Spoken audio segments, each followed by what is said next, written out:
UFC 275 Teixeira versus Prochazka goes down on Saturday, Kelang, Singapore. It's now it does go down in Singapore, but it is normal start time for a pay-per-view. So the 6 p.m. prelims, the 10 p.m. main card. Hope y'all can hear me okay. Let me double check real quick. All right. We are good. We're good. So we're looking good. Pay-per-view card, 2 title fights, rematch in the feature bout of one of the best fights we've ever seen in the not just the women's division. I mean, that was one of the best fucking fights ever, man, between Joanna Jędrzejczyk versus Weili Zhang. Looking forward to that one, man. And there's all kinds of, hidden gems on this card. Looking forward to talking all 12 fights. I believe it's a decent card from a betting perspective. I believe it's from an entertainment perspective, I think we're going to get banger after banger. Like even these low level fights, man, the way I see them playing out, it's going to be good, man. So I am coming off a winning card. We'll quickly go through that. So I had one. I'll start with the loser because we want to end on a positive note. The loser main event, Jairzinho Rozenstruik. I took the dog shot on him, and you know what, man? He landed like one or two good shots, but yeah, Volkov was the much better man, and that was a bad bet. Happy to admit I made a bad bet there. None of us are perfect. We have all made bad bets. Now, where I made my money, I had a 5-unit play on O'Day Osborne. Lots of confidence there. And he cashed the 5-unit play the way you should cash a 5-unit play. He knocked out Zaruk Adeshev in the first round. Cashed big there. And then I had Alonzo Menefield to win inside the distance against that that fraud from Ukraine, the dude that went from 25-7 to what is he, 19-13 now? I wouldn't be surprised if he's 15-15 by the end of the month. But yeah, we turned it into a profitable night. Let's see if we can do that here. I have 2 bets as of right now, but if y'all saw my Twitter post earlier, I am looking very hard at a third bet that I'm gonna make it. I mean, my gut is just screaming to me. Just kind of waiting on the line. I feel like money will come in on the other side, but we'll get there when we get there. Let's start from the bottom of this card and end on the most positive note possible, which is that amazing title fight. But anyway, man, so start off a little low level here. I'm not going to spend too much time on these. We got Jocelyn Edwards. She is a minus 170 taking on Ramona Pascual, plus 145. Man, striker versus grappler matchup. That's what it is. Pretty easy breakdown here. It's just who's going to be able to implement their game. If you put a gun to my head and say you have to make a bet in this fight, what on the side that you think is value, I'd probably bet Pascual. If I had to make a bet on this fight on what I think is most likely to win, probably Jocelyn Edwards. I guess Jocelyn. I know for a fact she is the much better athlete. She is much faster. She's going to light Pascual up on the feet. Now, the major issue here is that Jocelyn Edwards has a gaping, not just a hole in her game, a gaping hole in her game when it comes to the wrestling and her bottom game. Like, it's not even what we've seen in the UFC. Like, I'm talking like horrible performances against Sarah Alpar on the regional scene. And then she comes and man, I wish I had UFC stats pulled up right now, but the fact is, fucking Jocelyn Edwards gets taken down a lot. She gets held down a lot. And that's literally like the one thing Ramona Pascual did good in her UFC debut. She charged forward and aggressively went for those takedowns, and she got a few of them. Now, it wasn't set up with great technique by any means.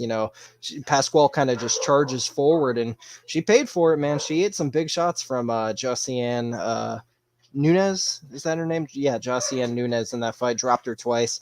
But Nunes was able to kind of neutralize a lot of the wrestling and grappling attempts. And guys, Nunes is super strong, and she's like a real 145-pounder. Jocelyn Edwards, she's moving up a weight class here. She's normally a 135-pounder, and I don't think she's anywhere near as strong. If she gets taken down and put on her back, like, I'm not confident Jocelyn will get up at all. It's just, can Ramona get there? Like, if she's not going to be able to set up those takedowns because she's so outgunned on the feet, I mean, that could be a major problem, man. I could see Jocelyn Edwards putting some power on Ramona Pascual. Now, Pascual's very tough. She didn't go down against a much harder hitter in Nunes. So I think Edwards is probably going to have her hands full for 15 minutes. She is going to have to, she's going to have to fight to the fullest of her ability, man, because Pascual 100%. Now, sometimes with these fighters, it's never guaranteed they're going to do what you want or shoot for takedowns, stuff like that. I feel pretty confident saying Ramon and Pascual is going to shoot some takedowns here. It just seems kind of, I mean, that's what she got to do. That's what she is. That's what she does do. And it's just a matter of how is Jocelyn Edwards going to react to it. I spent way too much time on this fight, but yeah. Because of the price, I'll pick Ramona Pascual, but I'm not betting her. It's just such a dirty fight. So moving on to the next one, we got some money coming in on the dog here. We got Na Liang. She's plus 110 now. Some money's coming in on her. Taking on Silvana Gomez Juarez. Kind of the same thing, man. Striker versus grappler. I think Gomez Juarez is just cleaner on the feet, but she's been submitted in the first round in her first 2 UFC fights. Whereas Na Liang, I mean, her grappling looks pretty decent, especially early on. In fact, kind of only early on because, man, she slows down big time. Now, do I think she's going to slow down as much as she did in the Carnelossi fight as she will here? I don't think so. And that's mostly because if there's any positive thing to say about Carnelossi is that Carnelossi is extremely strong and physical, and you got to have some really fucking good endurance to, have a hard fought fight with her. And Carnelossi survived the early going and kind of took over, and Liang looked like trash, in the second round of that fight. But like the thing is, I don't know. This is just so sloppy. This is so sloppy. I just kind of want to get past this fight. I kind of feel like if it plays out on the feet, Gomez Juarez is going to be landing the better shots. Na Liang's defense is virtually non-existent. But the thing with Gomez Juarez is, do you really want to play chalk on a fighter that got fucking armbarred in the first round in both her UFC fights against not the greatest competition, by the way? So like, if Na Liang rises to the occasion out here in Singapore, I ain't gonna be surprised. So again, I'm actually gonna go with the dog. I'm gonna pick Na Liang to submit Gomez Juarez and send her packing. Okay, moving on to the next fight. Now, here is one of my 2 bets I have so far.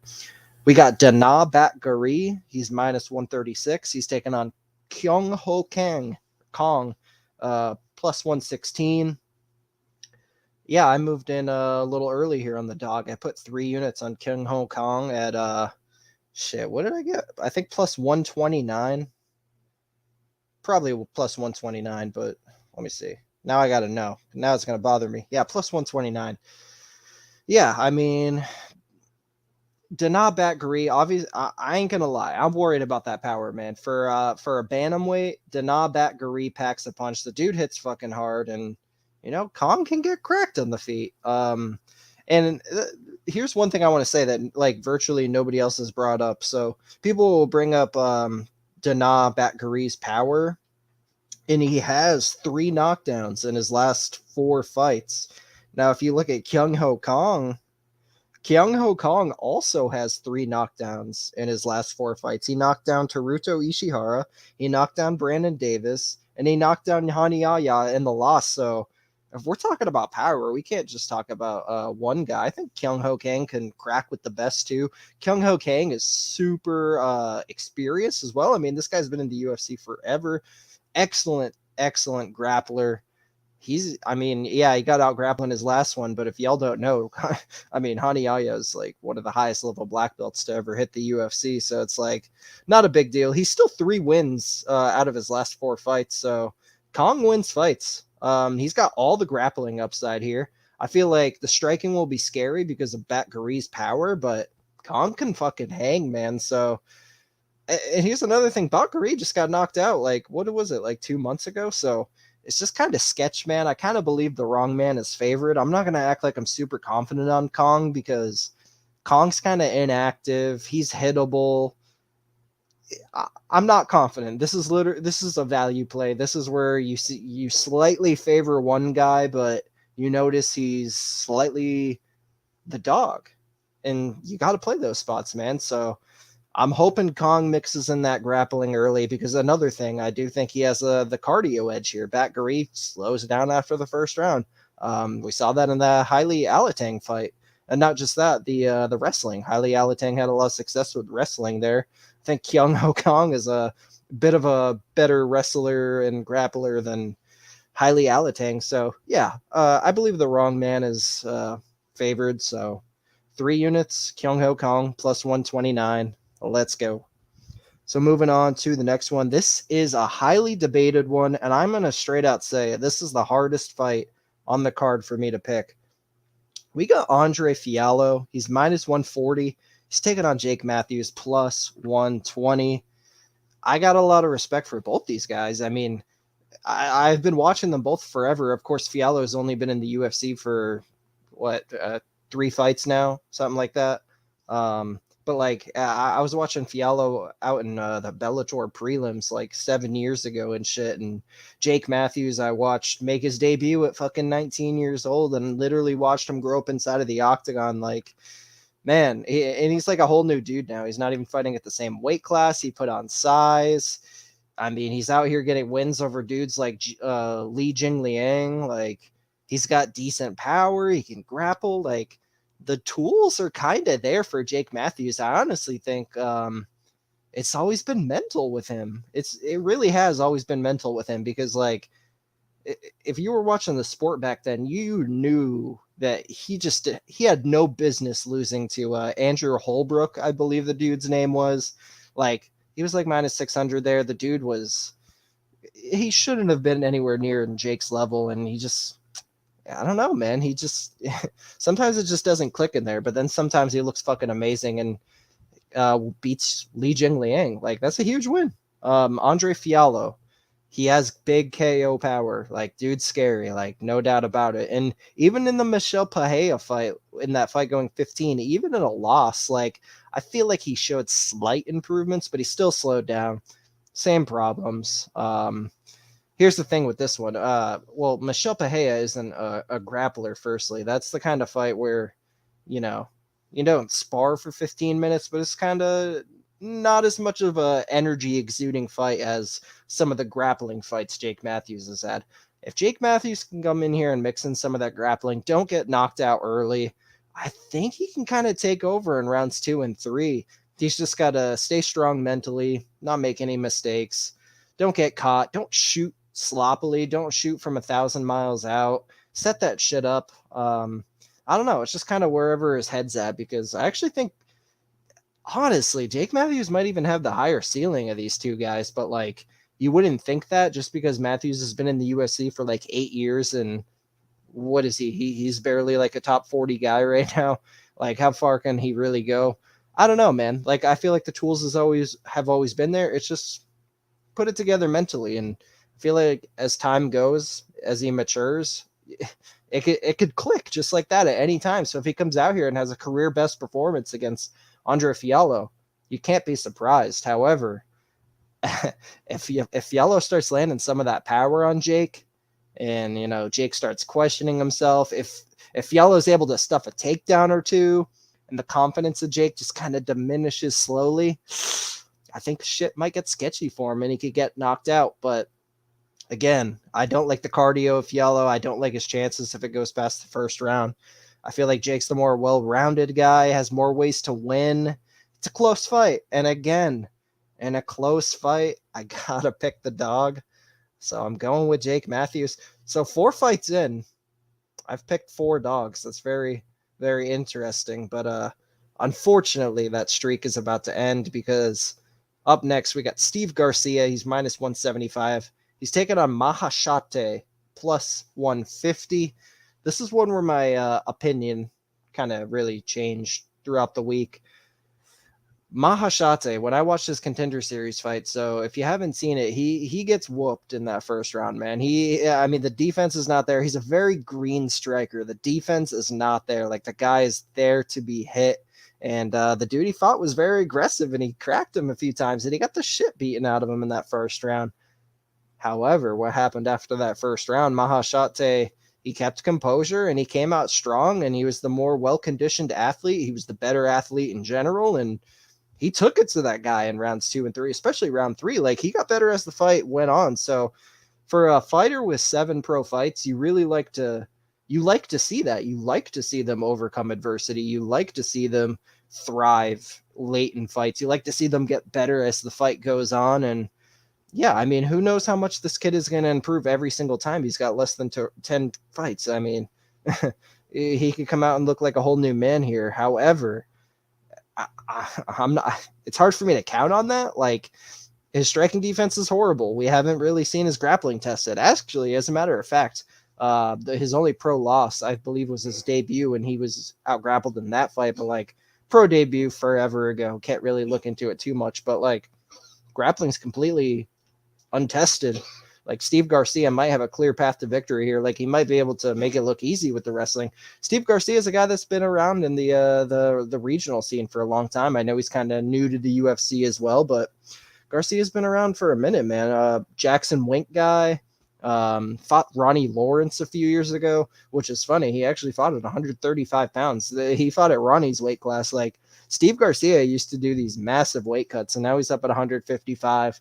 Probably a good move for him. I mean, why cut weight, man? We've seen enough fighters move up in weight and look incredible that, like, more people should just start doing it, because I'd say more often than not, it really benefits them, especially if it's early in their career. If it's like a late career, like desperation move, usually that doesn't work out. But when guys like Jake Matthews, for another guy, moved up a weight class, looks a lot better, got a fucking win against Li Jingliang. So it's like, yeah, these guys moving up weight classes, I think it benefits them. Steve, and it's not just the wrestling from Steve Garcia where I think he has a path. Like I said it, Mahashate's striking defense is fucking horrible. He's there to be hit. So I think Steve Garcia can hurt him. I think Mahashate could hurt Steve Garcia. We've seen Steve Garcia hurt a few times, and not against good fighters either. So it's like, yeah, Mahashate is low level. He's green. We've seen Steve Garcia have bad moments against bad fighters before. So a lot can happen in this fight, but I'm going to go with the more proven, experienced guy to kind of teach Mahashate a lesson here. I think Steve Garcia has more ways to win. He's rightfully favored, man. More well-roundedness, more experience. Yeah, I mean, I think minus 175 kind of fits. The reason why it's not any steeper is because Steve Garcia, let's be real, he is a bottom of the barrel guy, but there's reasons why he should be favored and picked in this fight. So I'm going to go with Steve Garcia. I'll say decision. I mean, obviously this kid Mahashate is very hard to get out of there. We saw that in Contender Series. So I'm going to go Steve Garcia. I'll say 29-28 unanimous decision. Moving on to the next one, we got Sung Woo Choi. He's minus 230. He's taking on Joshua Kulibao, plus 195. A lot of people talk. I've heard it a few times now. People are talking, oh, he went to draw with Charles Jourdain.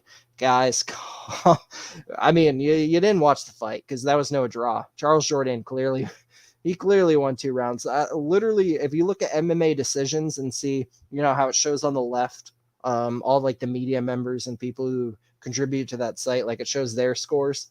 Not a single person gave a 10-8 round in that fight. And then there was a judge that gave a 10-8 round. There was a judge that gave fucking scores were all over the place, but it was really trash judging. I can't remember. I believe it was, I think Kulibel had the success early, and then Jourdain. I watched tape a few days ago, but Jourdain won rounds 2 and 3, I believe. But I thought it was pretty clear. So like the fact that people are saying he went to draw with Jourdain, like he didn't.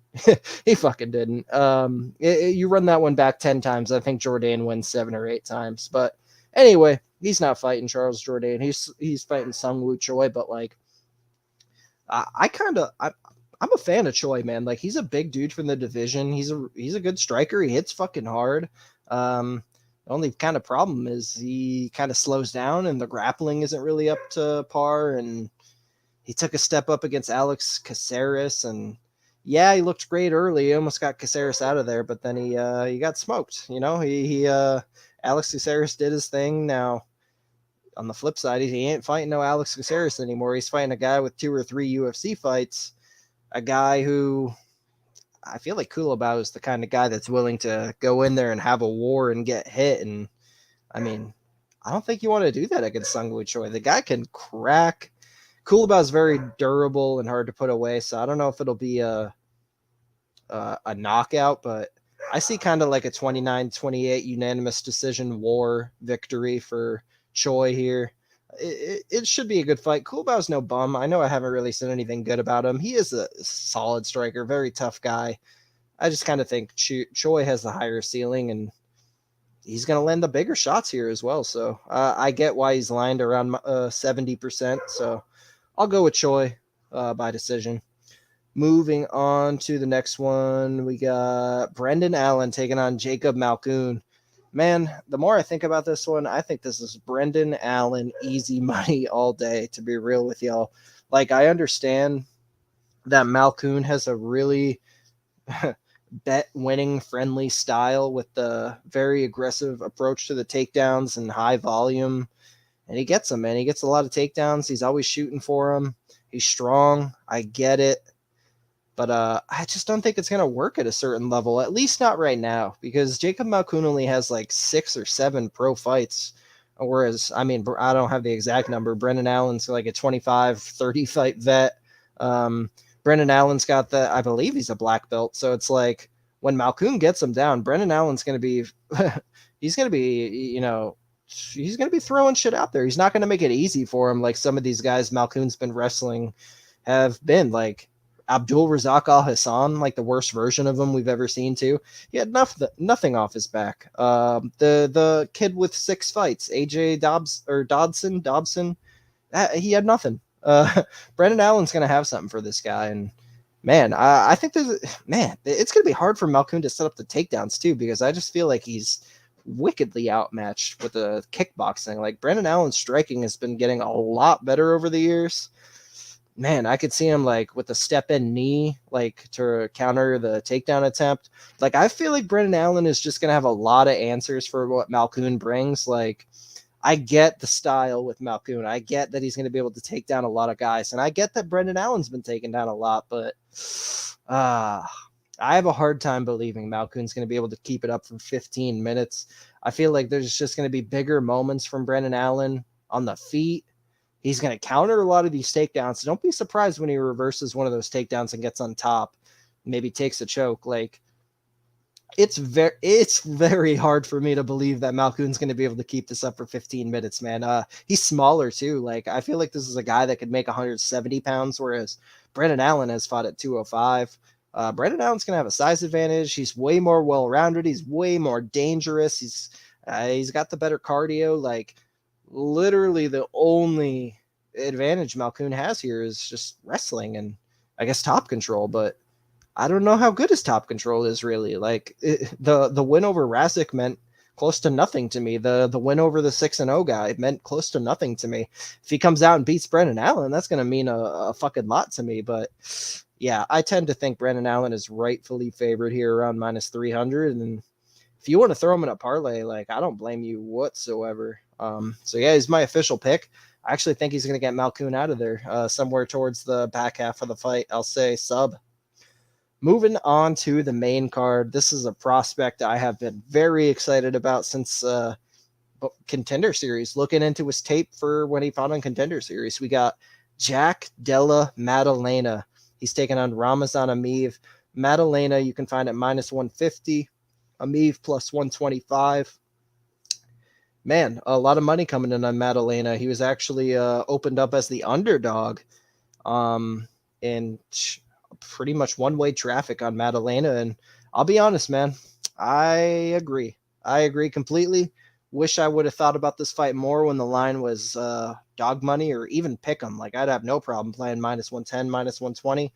Minus 150 now. I think there actually might even fucking be some value on that too. But I don't know. I'm not crazy about it, just because the thing with Maddalena is, man, if you know what you're watching, you know this dude is a very, very good striker, and he's tough too. Just the problem is the clear hole in his game is the wrestling, and if there's one good thing Ramazan is good at, and we'll talk about Ramazan, if there's one thing Ramazan is still very good at, he can stick to you, man. He can stick to you like glue, not just like take you down and stay on top, like push you against the cage and keep you there for a while. Man, so I feel like he could be winning minutes here against Jack Maddalena. It's just, is Della Maddalena going to be landing big enough strikes to sway the judges his way? Is he going to be able to get up when Ramazan takes him down? I tend to think he can, man. I like this guy a lot. I feel like the fight IQ is there. I feel like he's improving every time. I feel this comes off to me as a guy that's going to develop over time. I don't think he's a one-dimensional fighter. I'm not saying he's going to start coming out here and taking dudes down and taking their necks or anything, but like I feel like if he just keeps on grinding, he's gonna have the defensive capabilities to beat guys like Ramazan. And I don't know. Ramazan, speaking of one dimensional, I feel like Ramazan is too much of that these days. Like, I actually thought Ramazan was better back when he was in the Russian regional scene, because he was actually going out there and he was fucking icing dudes. And then he comes to the UFC and he's like having these sketchy ass fights against Stefan Sekulic and Danny Hot Chocolate Roberts and guys that he should be beating. Jack Della Maddalena, I don't feel whatsoever like Ramazan Ameev should be beating him. So, yeah, I disagree with that opening line as well. I think the public very smartly moved in on Jack Della Maddalena. Yeah, I feel like he's going to be busting Ramazan up on the feet very badly. And I feel like he's going to have answers in the clinch. He's a Muay Thai fighter. He's got experience in the clinch, man. I feel like knees will be there, elbows will be there. Now, if he gets taken down and put on his back, we've seen that he can defend a sub. We've seen that he can survive.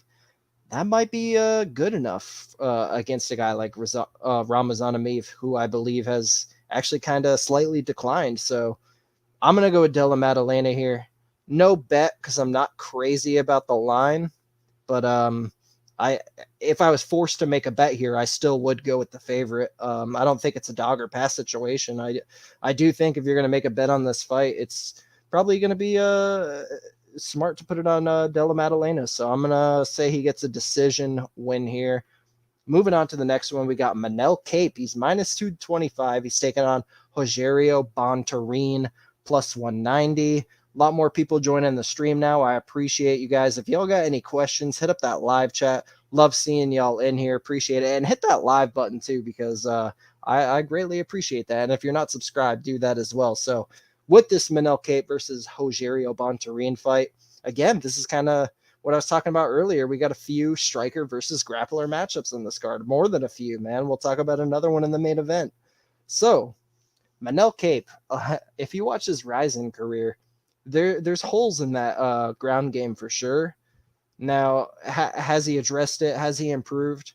I think there's reasons to believe it has improved. Mateus Nicolau, he stuffed a lot of takedowns from Nicolau in that fight. He was able to neutralize that grappling, get back up. I feel like it was a leaps and bounds improvement over the Ulka Sasaki fight back in Ryzen. So Manel Cape's an excellent athlete. You can tell he's putting in work in the gym. You're going to see improvements from this guy, no doubt. And like, the thing is, like, yeah, Bontorin has all the wrestling and grappling upside here, but like what we just saw in his last fight, he can actually land 8 takedowns in a fight and still lose, because that blanket control, I mean, it's not doing much these days. I'll say that. Like, these judges are not favoring, like, if we were to hypothetically have a fight right now where it's 4 minutes of a guy on top in half guard, landing a punch every once in a while, versus 1 minute of the fighter that was on bottom, landing a few good punches on the feet. Maybe he puts a bruise on the guy's cheek. A lot of the times these judges are giving that damage and that 1 minute an advantage over the 4 minutes of blanket top control. So, man, I don't know if Bontorin could, like, Bontorin probably can't even keep it up as well. Like, we've seen cardio drop-offs from him. Like, he comes out against Kai Kara France, looks great, gets the takedown right away, stays on top for a while. The second it gets back up under the feet, it's and he gets fucking, he gets smoked. Kai Kara puts him down. So it's like, even if he is able to have takedown success here, can he keep it up for 15? I don't know. Probably not, especially since Manel Cape is a guy who gets better as the fight goes along. Now, the problem with Manel Cape, and why I'm not going to bet him at minus 220 here, is I mean, we've all seen it. If you watch his UFC career, he has a tendency to not pull the trigger at times, and he just lets minutes go by. Like, I could just see moments where this fight is a slow paced striking battle where Bontarin's just kind of being the one to throw a little bit more. Maybe he gets some heavy leg kicks.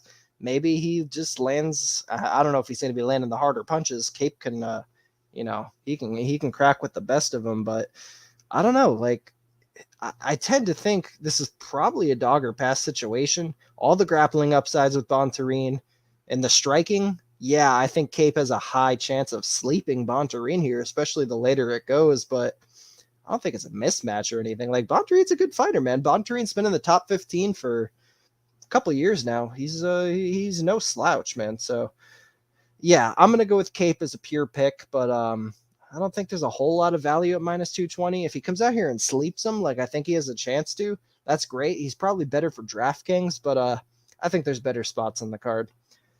So, moving on to the feature bout of the night, we got Weili Zhang minus 173 taking on Joanna Jędrzejczyk plus 148. I hope you don't mind. I'm going to take a drink real quick because I'm about to give y'all quite the breakdown for this one.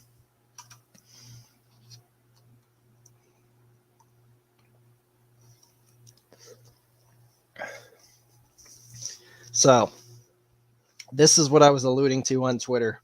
It's going to be an unpopular pick. I'm seeing a lot of love for Joanna Jędrzejczyk. Unfortunately, I do not think this is going to be a good fight for her. I confidently have Weili Zhang to not just beat Joanna Jędrzejczyk. I think she comes out here and knocks Joanna Jędrzejczyk out this time. So here we go. Their first fight. Here's the thing. I feel like there's a lot of lazy handicapping out there where people are just looking at that first fight saying, hey, it was close. Hey, Joanna arguably won. She's the dog. She's plus 150 this time. The first fight was close. Here's the thing, man. That fight was 2 years ago. Not only was that fight 2 years ago, Joanna she took a shit ton of damage at that fight. Like, you saw her face. And it's not just that fight. Joanna has had a very, very long career where she has had many wars. You go back to the Claudia Gadelha fights, both of them. You go back to the Karolina Kowalkiewicz fight. Kowalkiewicz had a big moment in round 4 where she wobbled Joanna badly. Joanna has taken a lot of strikes, guys. The Rose Namajunas fights, even the one that went to a 25-minute war. Actually, that one was probably worse for her than the quick knockout that Rose gave her. Anyway, so she's taken all this damage, long career, big war against Weili Zhang. Now she's off for 2 years. If you've been kind of paying attention to the life of Joanna Jędrzejczyk in this time, it comes off to me that she's looking at life after fighting. It's just how I see it. And it's not just that. If y'all watch this sport in Joanna's prime, I believe this was like 2015 to 2018. That's probably around what Joanna's reign was. The way Joanna's demeanor was during these embeddeds, during these press conferences, interviews, stare downs, Joanna Jędrzejczyk was a scary, mean bitch. This girl, Joanna, had a lot of confidence behind her. She talked shit, and she brought a level of intensity that was unmatched at the time. And seeing her this fight week and just over the last couple years in general, I don't see that same fire in Joanna. I don't think this is the same Joanna we've dealt with for a long time. I think we're going to start seeing a little bit of a dip off. I don't know if it's going to be a huge drop off, but when it comes to these elite top 3 fighters, I kind of think Joanna's days are numbered.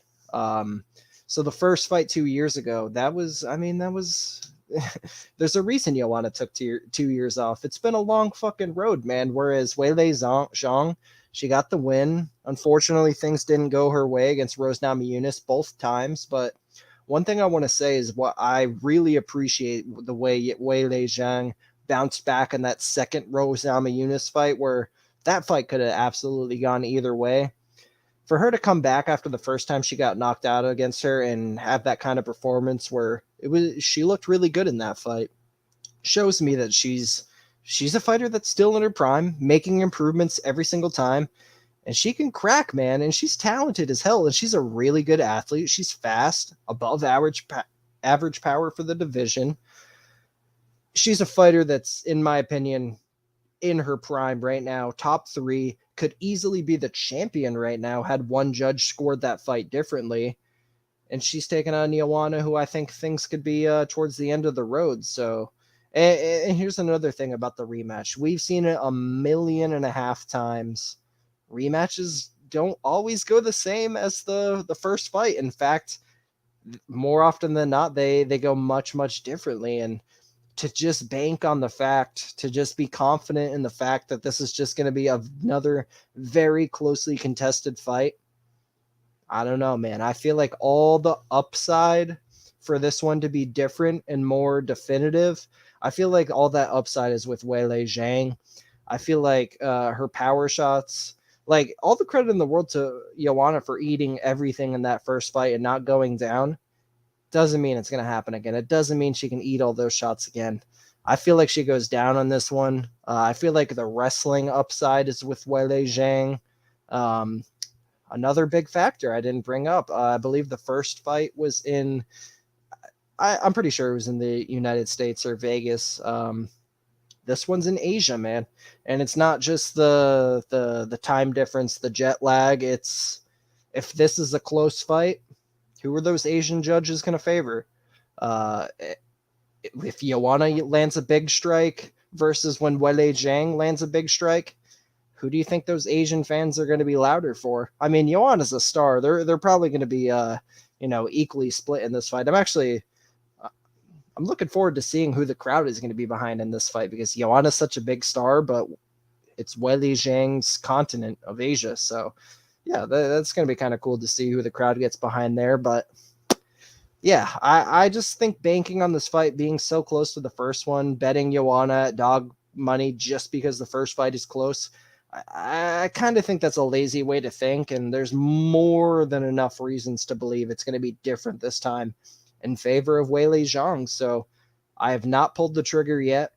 Joanna, like I just said, Joanna Jędrzejczyk is a very big name. I feel like she's going to get some casual betting attention, and I think you're going to see a good amount of money come in on Joanna Jędrzejczyk in the next couple days. And once this Weili Zhang line gets a little bit better, guys, I plan on smashing, because even if she doesn't get this knockout, like, I got this hot take that she's going to knock her out. Even if she doesn't knock her out, it's probably going to be close again. Who are those Asian judges going to score the fight for, man? It's just like, Weili Zhang is favored here for a reason. Another thing I want to say, I see all the love for Joanna on MMA Twitter. A lot of bets on her. Where's the line moving? The line's moving for Weili Zhang. I believe all the sharp money is on Weili Zhang here, and for a good reason. So I understand it's not the fan-friendly pick. I know all you guys probably love Joanna. I love Joanna too, but taking all bias out, I truly believe Weili Zhang makes a statement here, proves she is still in contention for the title, whereas I feel like Joanna Jędrzejczyk, she probably should have took like another Michelle Watterson type fight, if we're being real. Like, I just don't think this is a good bounce back for her, man. Like, jumping right back into the top 3 already. Like, we saw what Holly Holm looked like after a 2-year layoff. Like, the reaction was different. Like, she looked bad. Like, I know Joanna's not 40 like Holly. She's like 35, but man, if you've had a long road of a career and you take some years off, there's a chance you're not going to come back the same. So yeah, I've said pretty much everything I need to say. My main point is that all the upside for this fight to go differently this time is with Weili Zhang. Whereas with Joanna, literally with Joanna, your best case scenario is a close decision win. Like, you think she's about to knock out Weili Zhang? You think she's going to submit her? You think she's going to straight up dominate her? No, man. Like, your best case with Joanna is a close decision win. So I don't understand the dog shots. I feel like it's either lazy handicapping or bias, or maybe a mixture of both. I don't know. I don't want to trash people betting on Joanna. I know we all have different opinions, but Weili Zhang by knockout is my pick. Moving on to the co-main event of the evening. For the flyweight title, we got Valentina Shevchenko minus 650 taking on Taila Santos plus 450.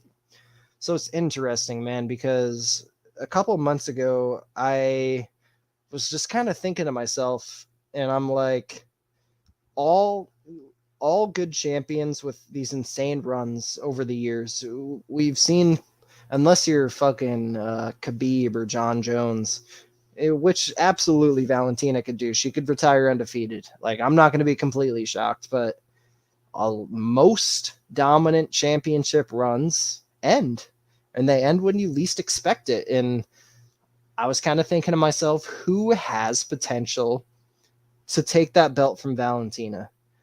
And I tend to think it's kind of some of the newer generation girls who are good athletes, big for the division, well-rounded.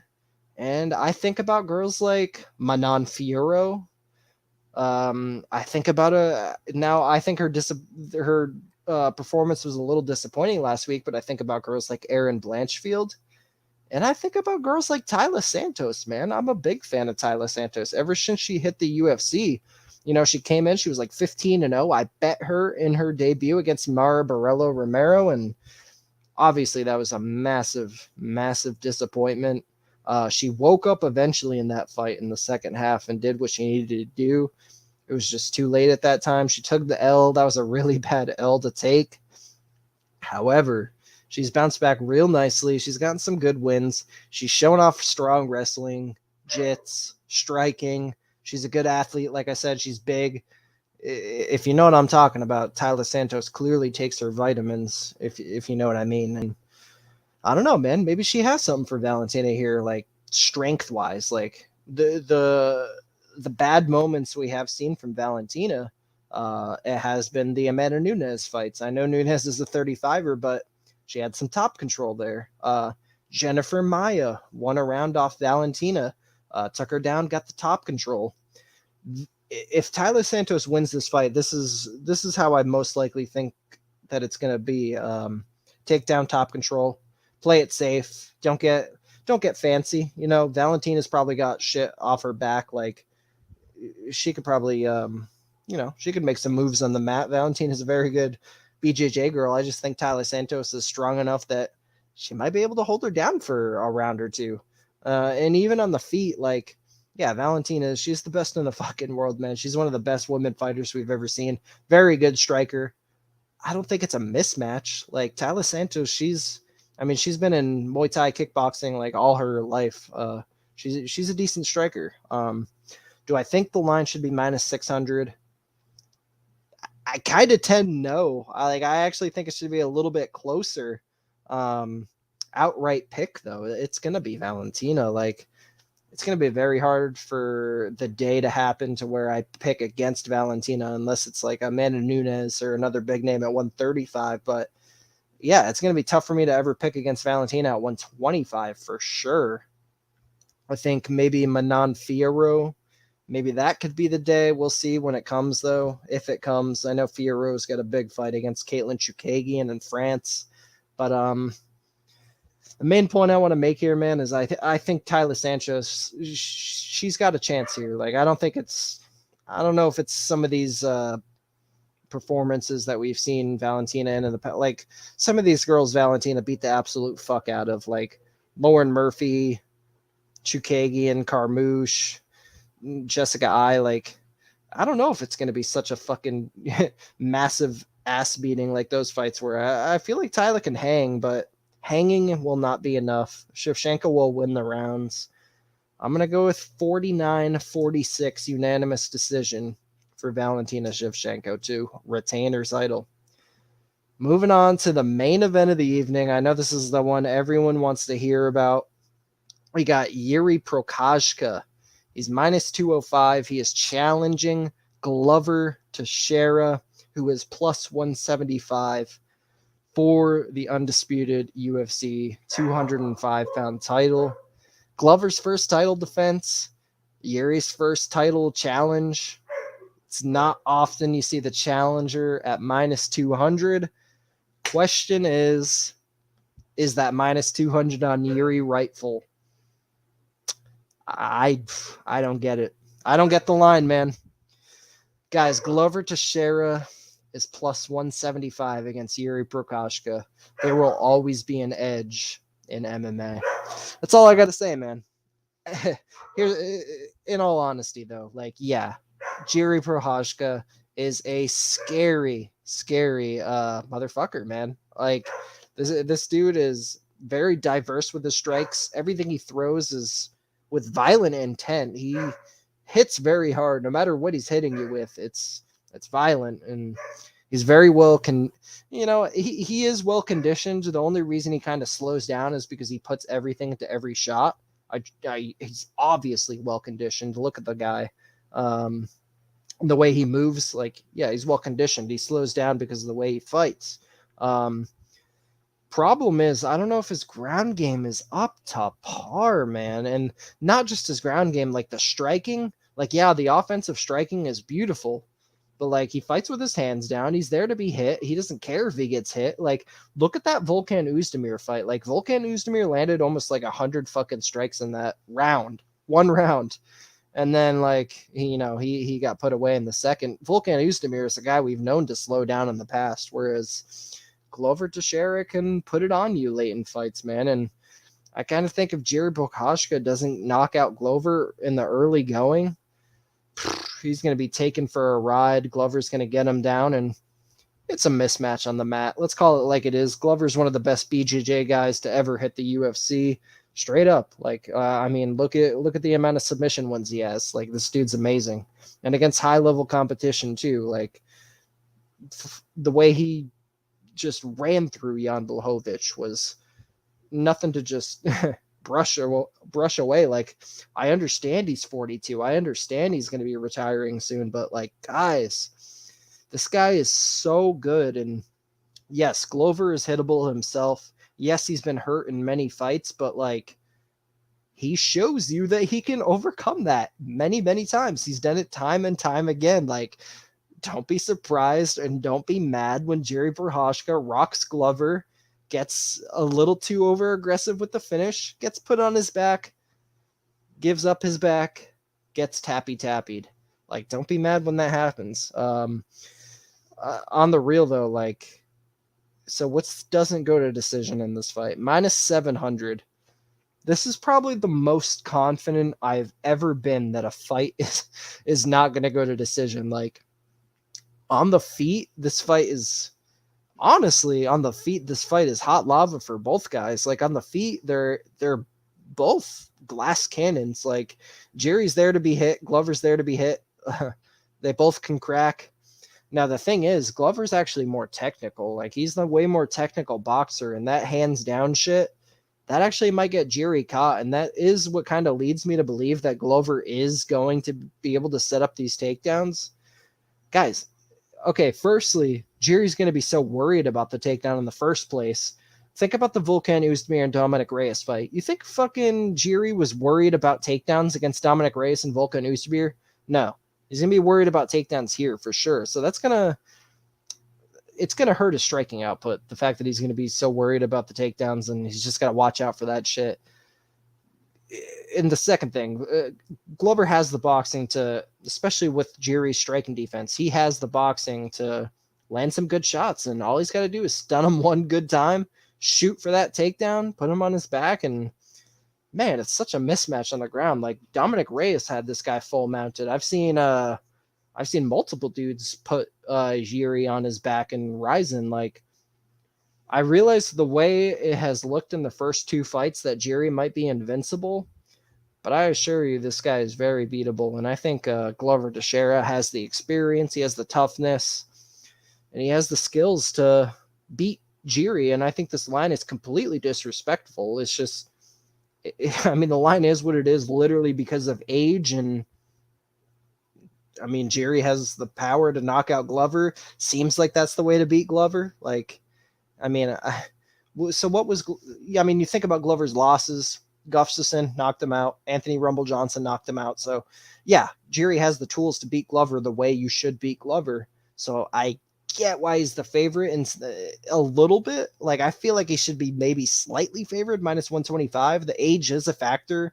The size of him. I mean, the athleticism, the explosiveness. Like, there is reasons why Jiri is being picked by people and bet by people. I just think the way the line is, like, it's clearly value on Glover. Now he could come out and get starched in the first minute. That doesn't mean there wasn't value on him. It just means that fight happened to go 1 minute, he got caught. But what happens if he doesn't get caught after a minute or 2 minutes or 3 minutes?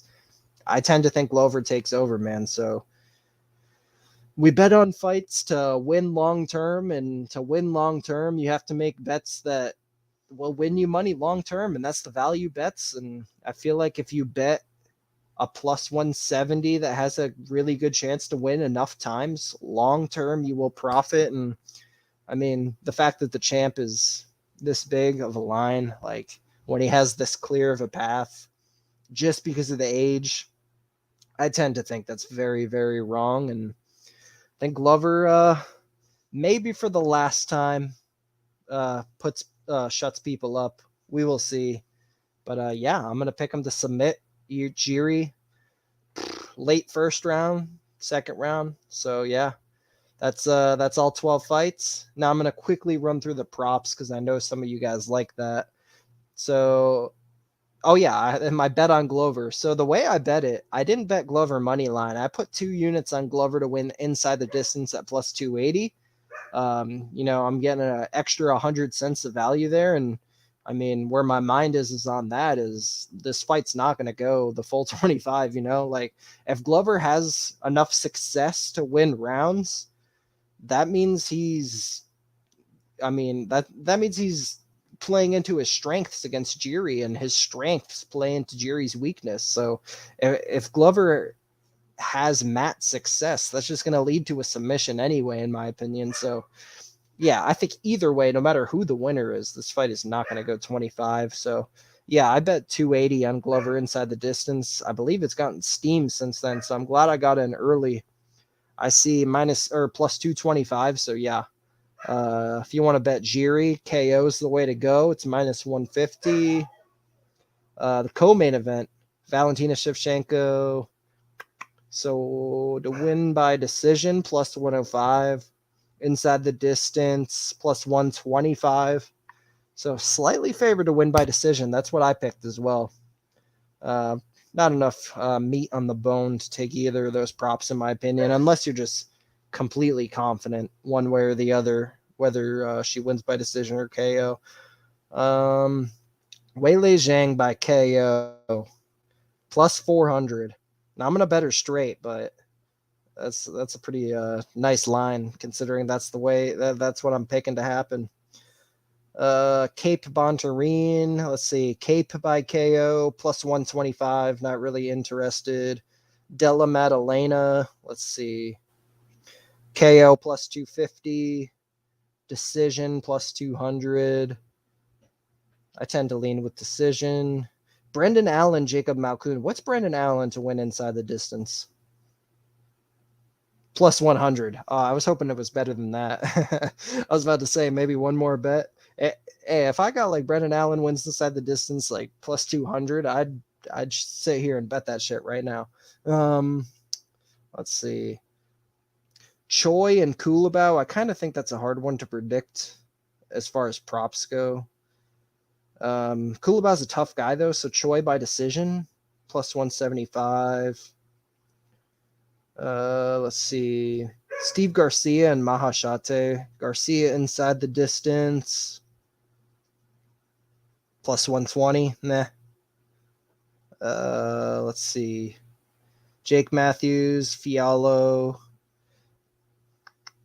Fiallo wins inside the distance is plus 100. So the books do think the most likely outcome is Fiallo KO. So we got Fiallo KO plus 105, Fiallo inside the distance plus 100. That's funny. So that means Fiallo sub has got to be what, 2,000? Yeah, plus 2,000. Kong and Bakary. Kong inside the distance plus 335. I think he could sub Batgirl. And then I'm not even going to look at the first two low-level chick fights, but appreciate you guys. Malkoon by decision is around plus 800. Yeah, I mean, I don't think he's subbing or TKOing Brendan Allen. So if you're going to bet Malkoon, that's probably the way to go, bro. Appreciate you guys dropping in here. We got up to like 25, 30 viewers at one point, so that's pretty cool. That's going to do it for me, guys. So current bets, 2 units on Glover inside the distance plus 280 and 3 units on Kyung Ho Kong at plus 129. And then I'm going to be moving on Weili Zhang as long as I get the line that I want to get. And I'm pretty sure I will. Like I said, I mean, Joanna, she's a big name. I feel like the casual bettors will be drawn in, especially at dog money. So, yeah, I want Weili Zhang minus 150 range. Hopefully it gets there.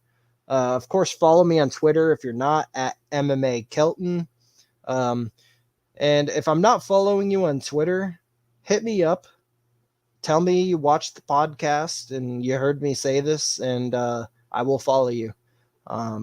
But yeah, that's going to do it for me, guys. Hit that like button if you haven't. Hit the subscribe, all that good stuff.